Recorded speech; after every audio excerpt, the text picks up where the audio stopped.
یہ چیزیں ان سے ان کی جرت بھی نہیں ہونی چاہیے کہ عمران خان کے اوپر کوئی ضرب بھی آئے. ضرورت بھی نہیں ہونی. اچھا علیمہ میں یہ بتائیے گا کہ عمران خان اب رمضان کے چونکہ مہینہ ہے، عبادات کا مہینہ ہے، عمران خان خاصا انعقاد کیا کرتے تھے زمان پارک میں، عبادات کا محفلیں سجائی جاتی تھی. عمران خان جیل میں کیا مینول ہے ان کا جو ہے عبادت کے حوالے سے؟ کیا وہ تراویح پڑھ رہے ہیں اور اپنے سیل میں پڑھتے ہیں یا باجماعت ادا کرتے ہیں؟ کس طرح پڑھتے ہیں، تھوڑا سا بتائیے گا.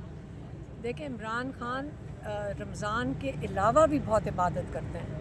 وہ تہجد بھی پڑھتے ہیں اور وہ ان کی روٹین ہی یہی ہے کہ وہ فجر کے بعد سوتے ہیں، کیونکہ یہ ساری وہ رات ان کی عبادت کی ہوتی ہے. اور دن کو جب وہ اٹھتے ہیں تو اس کے بعد ورزش کے علاوہ وہ کتابیں پڑھتے ہیں. تو اس لیے وہ ان کی سے زیادہ روٹین ہو جائے گی.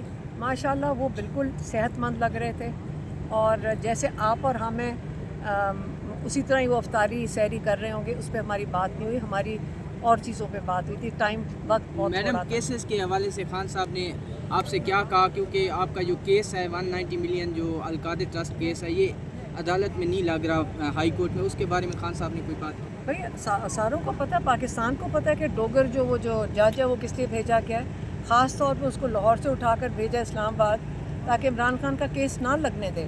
کیونکہ باقی ججز اور لائرز کہہ رہے ہیں، جو ریٹائرڈ جج ہیں اور جن سے بات ہوئی ہے، اور جو لائرز ہیں وہ کہتے ہیں یہ تو 1 ہفتہ زیادہ سے زیادہ 3 ہفتے میں اس کا فیصلہ آ جائے گا. جو انہوں نے کہا کیس ہی غلط ہے، اس کے اوپر فیصلہ سب کو پتہ ہے کہ یہ کنوکشن ختم ہونی چاہیے، سب کو پتہ ہے. اور اس لیے یہ پریشر ڈالنے کے لیے ایسا جج بٹھا دو. آپ کو یہ تو سمجھ آ گیا کہ ایک جج بٹھا دو جو کیس نہ سنے. آپ ان کو سزا دے دو، ایک جج بٹھا دو، وہ کیس نہیں سنے گا، عمران خان جیل میں رہیں گے.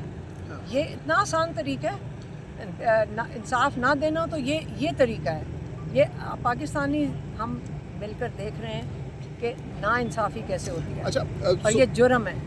صوبائی وزیر مینا خان آفریدی صاحب نے کل اسمبلی فلور پر کہا کہ ہم جو اسمبلی ہے کے پی کے کی وہ اڈیالہ کے باہر بھی لگانے کا سوچ سکتے ہیں. تو اس حوالے سے کیا خان صاحب سے کوئی بات ہوئی ہے؟ نہیں، لیکن اگر وہ لگائیں گے تو ہم ان کے ساتھ شامل ہو جائیں گے انشاءاللہ. اپریشیٹ کریں گے آپ اس اقدام کو؟ بالکل. ہم تو چاہ رہے ہیں کہ کوئی اسٹریٹجی یہ دیں. ہم تو جو اپنی جو فیملی کر سکتی ہے وہی کرے گی. لیکن انشاءاللہ اگر اس قسم کی وہ اسٹریٹجی اپنی بنائیں گے، ہم بالکل ان کے ساتھ شامل ہوئیں گے. پاکستان شامل ہوگا ان کے ساتھ. میڈم کو عید کے بعد کوئی احتجاجی پروگرام کوئی بڑا کوئی طے ہے؟ رمضان کے شروع میں ابھی جو 3 روزے گزرے ہیں ان میں حسان سے آپ کی کوئی ملاقات ہوئی ہے؟ اور حسان نے جو خط لکھا ہے چیف جسٹس کو، اس کے بارے میں کوئی بات ہوئی ہے آپ کی؟